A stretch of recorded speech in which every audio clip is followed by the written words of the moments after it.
If you're up to it and your back permits, go get it, buddy. Dave from Comerica Muscle. I don't know if you've been nominated before, but this is for you. And then the last one is Cannon Strong, Cannon Strong, Cannon Strong, Cannon Strong.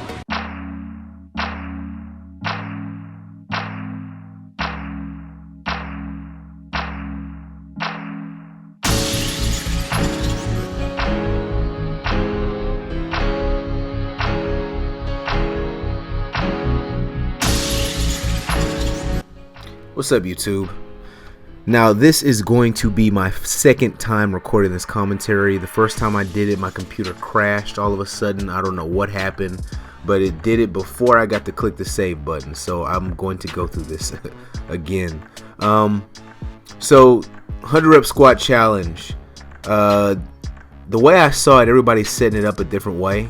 So I decided to set up my sets in a descending rep fashion. So this first set you see right here is a 13 rep set.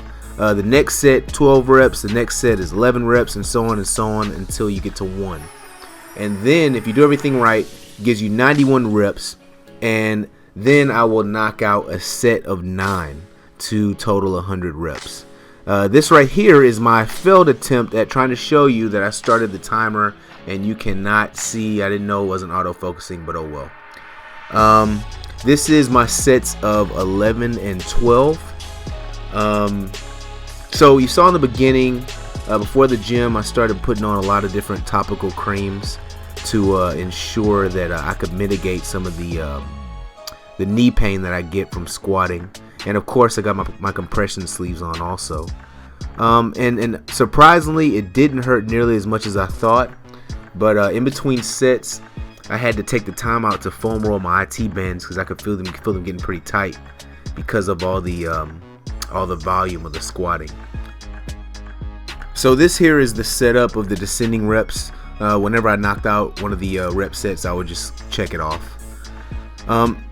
So the challenge was to do 60% your 1 rep maximum for the squat. I haven't maxed out squats since 2013 when I did a powerlifting competition. I hit 500 pounds. Now, I focused a lot more on completion than I did on trying to get like an extremely heavy weight, because I figured if I went any heavier than this, it would be nearly impossible for me to finish, or I would be kind of risking injury.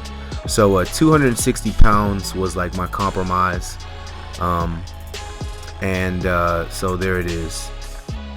Now I realize on some of these my depth is a little shallow, but screw it, it's already over. I ain't doing it again.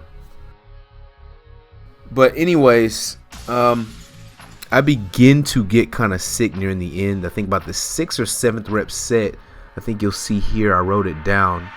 Yeah, I wrote down I was getting sick about the 6th or 7th rep set, and yeah, it started to get tough. And the rest period started to lengthen because I was trying to keep my food down.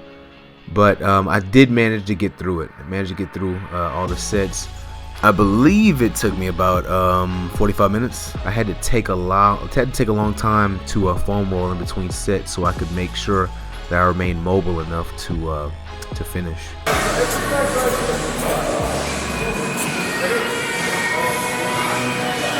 Hey, what's up, guys? The time, it is currently 2 o'clock in the morning or so, and I just finished the challenge. First and foremost, I want to thank Chris Truder for recommending me for the challenge. At the beginning, when I saw that he challenged me, you know, I was really like, I was dreading this challenge. I didn't want to do it. This is the one thing I didn't want to do because of the issues that I've been having with my knee since I started this channel. My knee has been bothering me. I hurt my knee. My knee.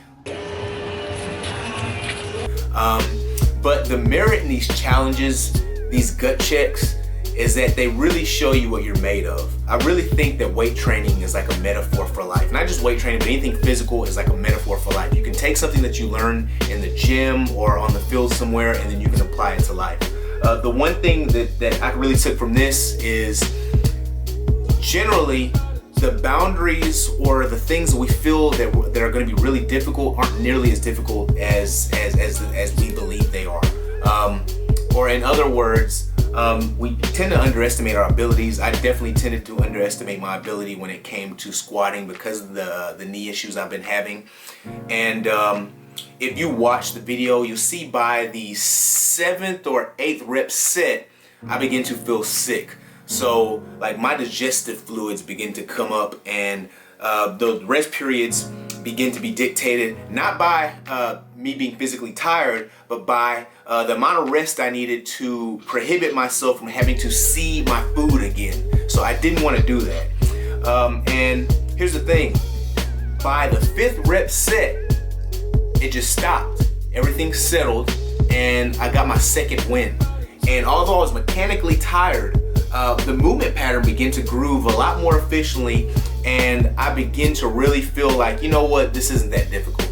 So, like I said, we tend to underestimate our abilities, and I certainly did in reference to the squat. And I realized that as long as I really keep an eye on preparing myself, making sure that, you know, I get, you know, enough mobility work before actually squatting and actually putting stuff on my knees and everything, that I can do a lot more than I thought I could. Now for the recommendations. Okay, everybody who I recommend, I'm sorry, but this whole thing is kind of like a chain letter. I gotta push it forward.